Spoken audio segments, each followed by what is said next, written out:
"Where are you right now?" I asked my daughter. She nonchalantly replied, "Anywhere is fine."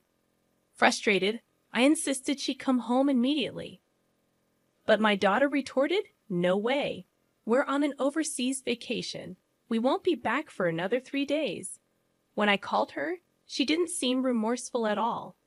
Instead, she answered with high energy and laughter.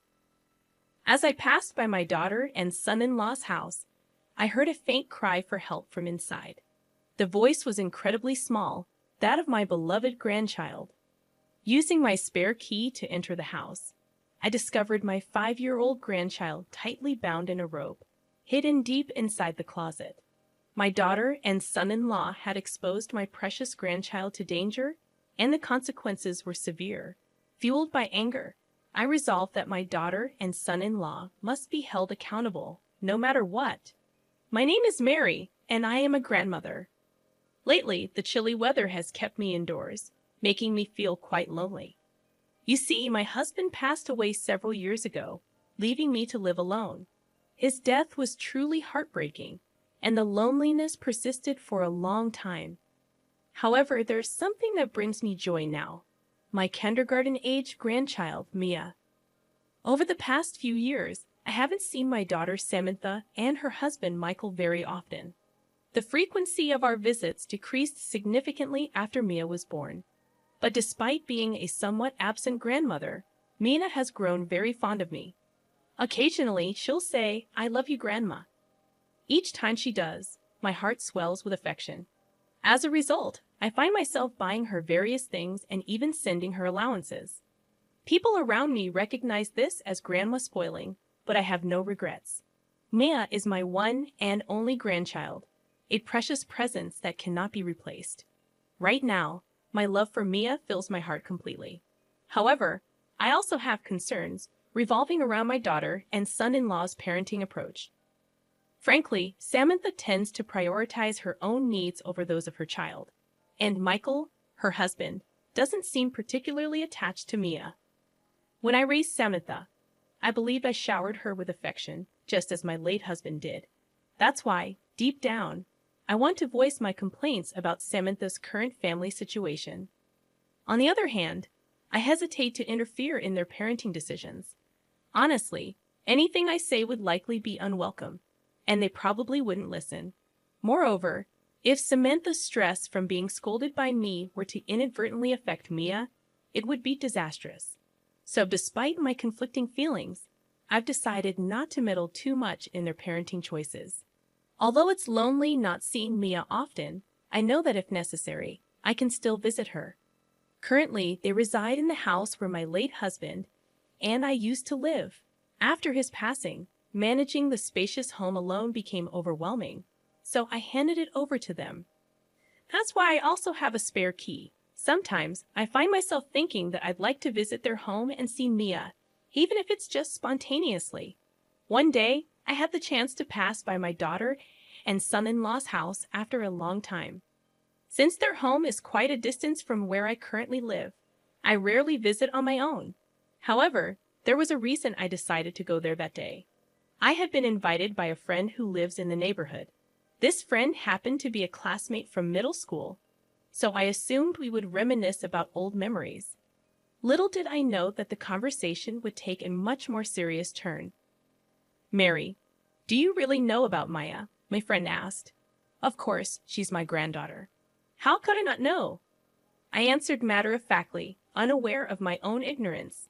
"No, that's not what I meant. Could it be that Mia is experiencing abuse?" My foolish voice blurted out instinctively. "What do you mean?" I decided to listen to my friend's detailed account. However, as I heard the story unfold, feeling increasingly uneasy after hearing everything, I collapsed onto my knees. To think that Maya had been going through something like that without my knowledge. Seeing my exhausted expression, my friend tried desperately to console me. "Well, we don't know for sure. It's just a rumor," my friend said, attempting to ease my distress. "But I thought I should mention it. Maybe you could stop by their house on your way back." According to my friend, Samantha and Michael have been frequently going out early in the morning and returning well past midnight. Of course, they didn't take Mia with them. As a result, there was a neighborhood rumor that they left their child behind to go out as a couple. Additionally, some people noticed Maya spending long hours on the balcony, and concerned neighbors who tried to talk to her were usually met with Samantha's baffling response, "She's fine. My daughter just loves the balcony." Hearing this, I couldn't help but think that my daughter and son-in-law might be capable of such behavior. "Well, I believe I raised Samantha properly. I can't fathom where things went wrong," I muttered, feeling a mixture of confusion and disappointment. My friend advised me to check on Maya's well-being as well. So with my hands trembling slightly, I left the house promptly and headed toward my daughter and son-in-law's home. As I pressed the doorbell, there was no sign of anyone coming out, only the sound of the chime echoing. "Are they not home?" I muttered, about to leave the premises. However, at that moment, I thought I heard something. "Help!"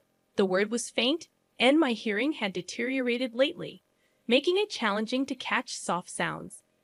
Unable to discern it clearly, I addressed the noise. "Is someone there?" There was no response. Maybe I had misheard, I thought, as I turned away from the house. But finally, I distinctly heard the plea, "Help." My spine chilled. The source of that desperate cry could only be Nia. As a doting grandmother, I couldn't possibly have misheard. Given the circumstances, my daughter and son-in-law were likely out somewhere. But even if they left their child alone, why would she be calling for help? My mind raced to the worst possibilities, and I swiftly used the spare key to enter the house. "Nia? Nia, where are you?" My voice echoed through the house, and from not too far away, I heard Mia's reply, "Grandma?" "Yes, it's Grandma." "I'm here, Grandma." Maya informed me that she was inside the closet. My worst fears had come true. Mia was left bound in a tight coil of rope inside the closet. Mia. How could this happen? Desperate, I clawed at the rope, trying to free her as quickly as possible. But the knots resisted my efforts. The constriction was severe, leaving faint marks on Mia's skin. I grabbed nearby scissors and managed to release her from the restraints. "Grandma, are Mom and Dad not here?" Mia's voice trembled, resembling a fledgling bird frightened by an external threat. "They're not here, but it's okay. You're safe now," I assured her. As I spoke, Mia flung herself into my arms, tears streaming down her face. My wet, shoveled clothes didn't matter. My daughter and son-in-law had gone too far. They had crossed a line that should never be crossed. Suppressing my trembling anger, I held Mia gently, looking at her frail body once more. I noticed she had grown even thinner, weakened from likely not eating properly for days. The marks from the rope on Mia's body were vivid, resembling bruises. These might take a while to fade. My anger surged uncontrollably, and I dialed Samantha's number. After a brief pause, a sluggish voice came through the phone. Hello?" Her tone hinted at intoxication. It was inconceivable that she would be drinking while her own daughter was in such a weakened state. Suppressing my volcanic rage, I spoke in an icy tone. "Where are you right now?" "Anywhere is fine." She didn't seem remorseful. Instead, her high spirits grated on my nerves. "Samantha, answer truthfully. Where are you?" Perhaps sensing my seriousness, she finally revealed their whereabouts. "We're on a family vacation abroad." Why a family vacation? Yet they left Mia locked in a closet. How could this be a family trip? I pretended to be fooled by my daughter's talk of including Mia. My daughter's mood was somewhat lowered, but her annoyance at my biting remarks showed through the nuances of her words. "Regardless, come home immediately." "Why? It's a special family vacation. We won't be back for another 3 days, of course." I hadn't anticipated their immediate return, but when I heard the truth directly from my daughter, it ignited a firestorm of anger within me. Just as I was about to voice my thoughts, Samantha abruptly ended the call with a dismissive "busy." Her cavalier attitude towards neglecting her own child for personal enjoyment filled me with intense contempt and disgust. To think that such despicable behavior came from my own daughter. I found myself regretting my parenting decisions and feeling a profound sense of apology towards my late husband. Amidst this whirlwind of emotions, my composure returned when I saw Mia gripping my sleeve, her worried expression pulling at my heartstrings. Mia was visibly weakened, prompting me to rush her to the hospital.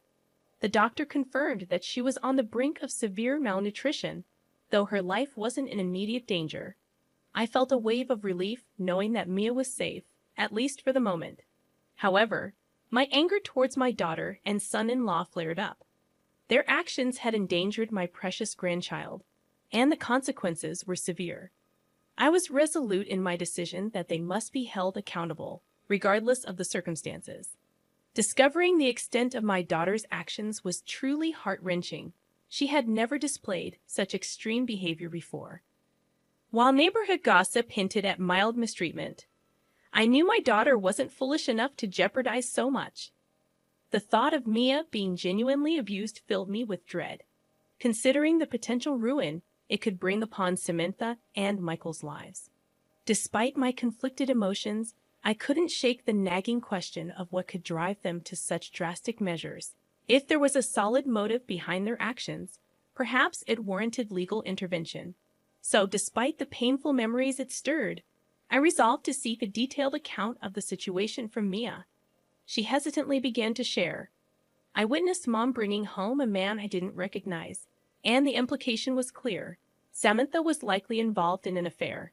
My anguish deepened as Mia continued her account.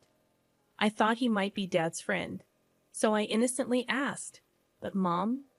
Furious, piecing together Mia's story, it seemed highly probable that Samantha was indeed having an affair. Facing exposure, she resorted to extreme measures like this. With all the puzzle pieces fitting, I took action. I contacted lawyers and authorities to prepare for justice against the couple who hurt my dear Mia. When I assured Mia that I'd protect her, she tearfully said, "I want to live with Grandma." Moved by her words, I made a solemn vow. I'll be there for her no matter what lies ahead. 3 days had passed, and my daughter and her husband returned from their trip, still basking in the afterglow of their otherworldly experiences. "Let's go on another trip together," they suggested.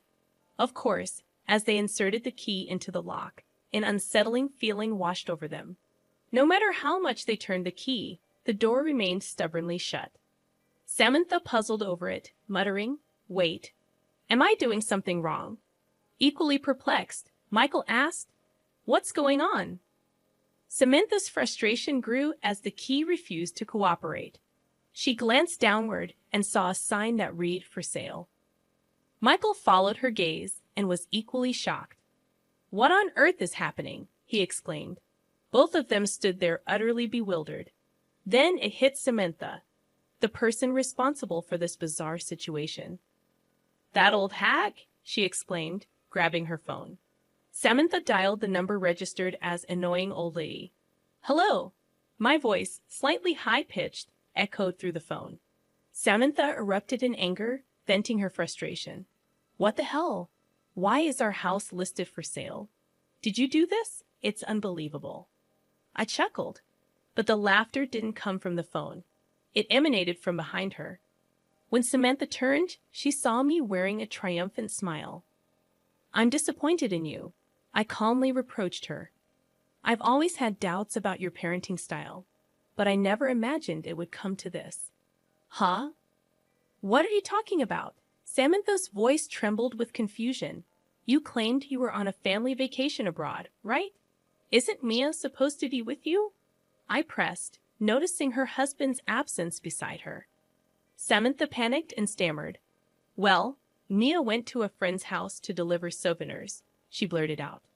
"Really?" I responded, beckoning Mia, who had been hiding behind me. She clung to my legs, and Samantha's face turned pale. "Mia, why are you here?" Samantha asked, her voice faltering. "You bound Mia with ropes and locked her in the closet. You're truly despicable. Why would you do such a thing?" I accused, my disappointment turning to anger. Samantha, realizing she was caught, tried to justify herself. "What do you know? Parenting is tough. Sometimes you have to discipline kids like that to teach them. Indeed, parenting is challenging. If only my foolish daughter had followed your example, maybe she'd be a slightly better person. I laced my words with sarcasm. Samantha fell silent, while Michael, usually quiet, voiced his frustration. Why sell the house? What's going on? When you took over the house, you never changed the ownership. So legally, this house is still mine. As the owner, I can sell it if I want, I explained, watching Samantha tremble. So where are we supposed to live now? She asked, her voice tinged with fear. Disheartened, the couple failed to express concern for their child. Don't you worry about your own child? My stern tone made them uneasy. Well, Lena is under your protection, right? No problem, I sighed, their indifference infuriating me. Samantha's words left me speechless, but there was something. Reluctantly, I needed to convey the situation. While Samantha and Michael were gallivanting, I explained everything to Child Protective Services, lawyers, and the authorities. Custody had been transferred to me. Their expressions didn't darken. Instead, they seemed oddly pleased. Really? So we don't have to deal with parenting anymore? Fantastic. Occasionally, you do something good too, Samantha remarked, her tone flippant. Michael remained silent but nodded in agreement. However, I knew that sharing this news would put them in a good mood. So, with the intention of finally retaliating, I spoke up. Well, it's not that easy for custody to change, right? You're not foolish, so you can imagine that much, I said pointedly. Despite my words, the couple seemed oblivious to the gravity of the situation. I continued, I merely consulted with Child Protective Services, but they deemed this incident quite serious and contacted the police. Their faces turned pale rapidly. I smiled sweetly and added, You too should reflect on your actions in prison. Samantha protested, Wait, what's going on? This is bad. We need to escape. Michael, usually quiet, snapped, Calm down. It's not like they're coming for us right away. Both of them seemed irritated, so I decided to add fuel to the fire. By the way, Michael, the reason Samantha locked me up this time is because her affair was about to be exposed. I revealed. Michael's face momentarily showed confusion, but then he blushed furiously and lunged at Samantha. What do you mean you were having an affair? Calm down, this old hag is just making things up. Samantha tried to soothe him, but Michael remained visibly agitated. Ignoring their squabble, I continued, and guess who Samantha's affair partner was? James, her high school classmate. You know, the guy who lives nearby. Samantha's expression tightened. How do you know all this? She had inadvertently admitted to the affair herself, and Michael was now berating her with fury. Seeing his rage, I found it somewhat amusing, but I wasn't done yet. By the way, James is married. His wife was furious when she found out. She even threatened to sue for damages. I added calmly. Samantha fell silent, understandably so. She needed to find a new home, come up with excuses for the police, and brace herself for a hefty alimony payment. The police matter was almost a foregone conclusion. She was likely to be arrested. Right now, she was experiencing the lowest point in her life. But it wasn't enough to make amends for what she did to Mina. So, I decided to deliver one final significant punishment. I actually hired a lawyer to investigate various matters. It turns out that Samantha had been using the money I sent for Mia's support. There should have been hundreds of thousands of dollars saved up, but you two seem to have spent it recklessly. Even the recent trip expenses were covered, it seems, I said, looking at Samantha, who appeared defeated. Michael, who had lost his composure until now, reacted slightly to my words. I've been inconvenienced too, so I'll be making a claim, I added with a touch of irony. Upon hearing my final statement, Samantha finally snapped and began berating me. How could you do something so terrible to your own daughter? Unbelievable. You're an utterly hopeless parent, she retorted. I could say the same about you, I countered. Samantha's anger flared, but she had brought this upon herself. I never imagined my own daughter would stoop to such levels.